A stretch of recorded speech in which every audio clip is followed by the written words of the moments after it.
Hello everyone and welcome to Whisky Wednesday. Today you join me on Two Barrels to talk about a whisky that is kind of worthy of this situation we find ourselves in. It is an unfortunately discontinued whisky, but it has been replaced by something that is a little bit stronger and fairly similar in taste. But this lost legend is the Benromach 10 100 proof. This was a whisky I tried years ago, totally fell in love with it.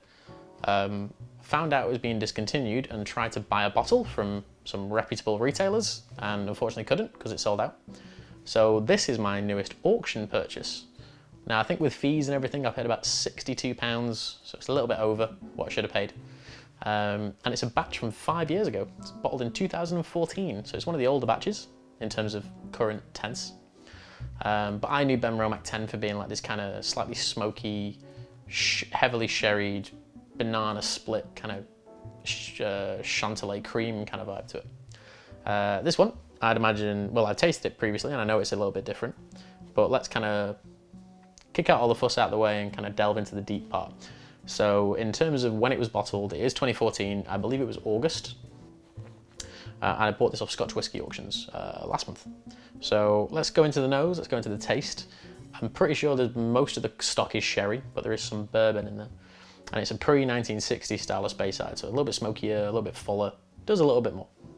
But let's dive in.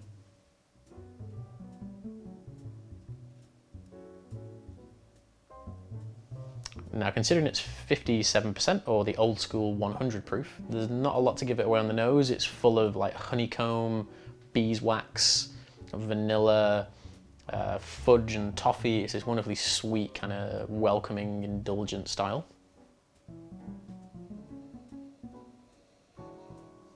There's a little bit of smoke on it, but it's not a smoke that you would associate with any other sort of whiskey. You know, East Coast and Highland peat, it's very different. It's more kind of barbecue, it's more culinary, it's less kind of medicinal and in your face. Fun fact as well, I think Benromach only produced 700,000 litres of whiskey, so like they are tiny. So it's kind of cool that they bottle this. They used to bottle this stuff on the regular. So thank you very much for that, Benromach, because that's a small production. But yeah, tons of fudge, toffee, vanilla, just that proper real beeswax kind of honeycomb kind of note to it. No spice, no fizz. You wouldn't assume it's 57%, but maybe you will on the taste.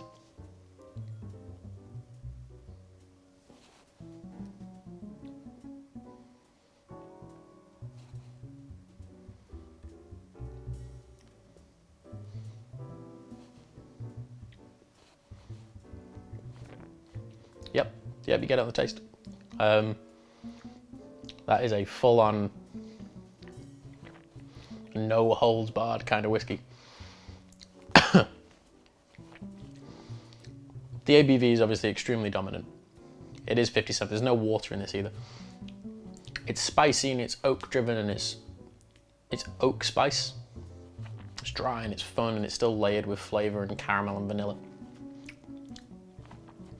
Some of the initial taste around your mouth is still very dominant with fudge and toffee, and considering it's a natural coloured, non-chill filtered product,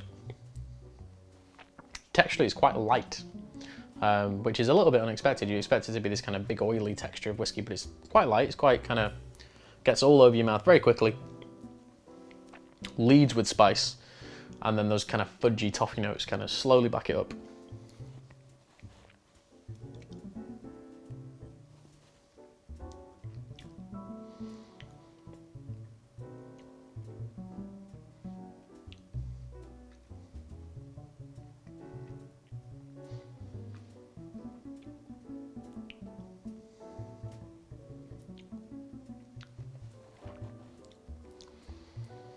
Took a little bit less then. I just took like a small sip.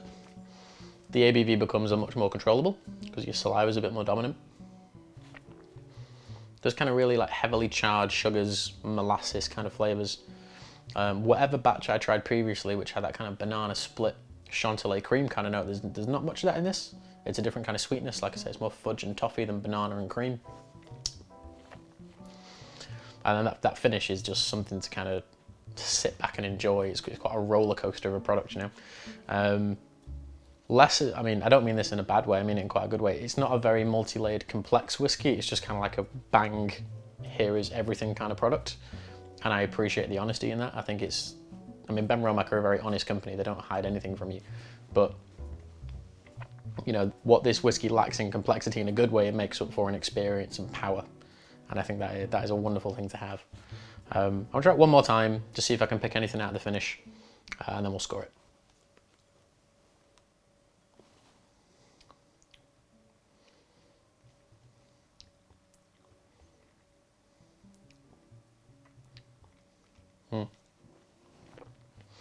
One of those brown sugars.